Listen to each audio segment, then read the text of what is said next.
What not to do when your child refuses. You've asked them to get off their device. You've asked them to brush your teeth. You've asked them to unstack the dishwasher, and your child says no. Sometimes very calmly, very defiantly, sometimes very angrily and very aggressive. These are going to be your 3 tips on how to respond in that moment. Hi, my name's Tamar Sloan. I'm a psychologist who supports parents through the hard stuff, and I do that with calm, grounding, evidence-based strategies.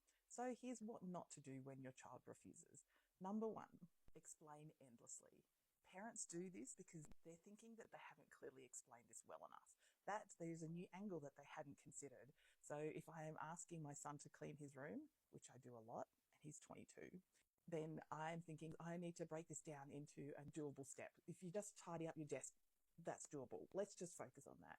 Or they, maybe they need more support. Did you want me to help you with it? Do you want me to do the desk and then you do this bit? Maybe you don't realize why this is so important. So I just need to explain. Your father and I pay for this house. We work hard for this house. All we're asking for you is to keep your room clean as a sign of respect.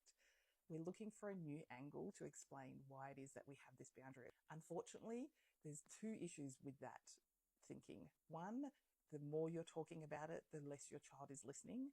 When your child thinks a lecture is coming on, when they think nagging is coming on, they check out. It becomes background noise to them.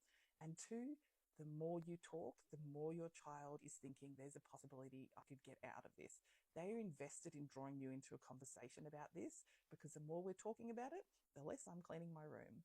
So explaining endlessly actually undermines your presence in that moment and is often less likely to see the behaviour that you're looking for. So this is a matter of just saying, it's time to clean your room.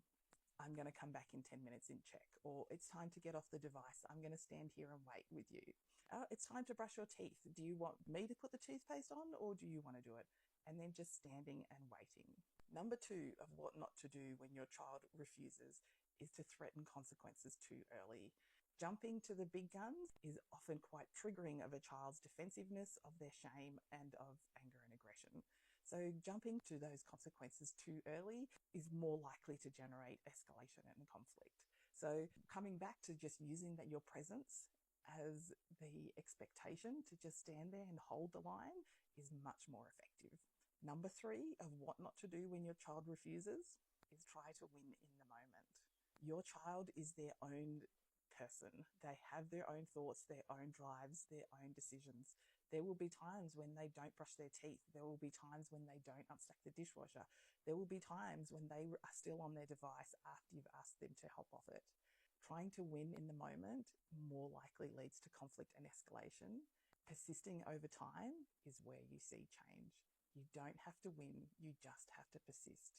Coming back to it the next day and asking them to unstack the dishwasher, to get off their device, to brush their teeth.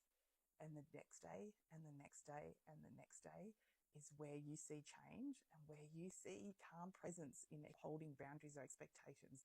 There's no conflict, there's no giving in, and you're honouring the connection with your child. If this resonates with you, I've created a short mini course that is available for you for free. When things escalate, a mini course for parents dealing with explosive behaviour. The link is in my bio. It's there for you to access.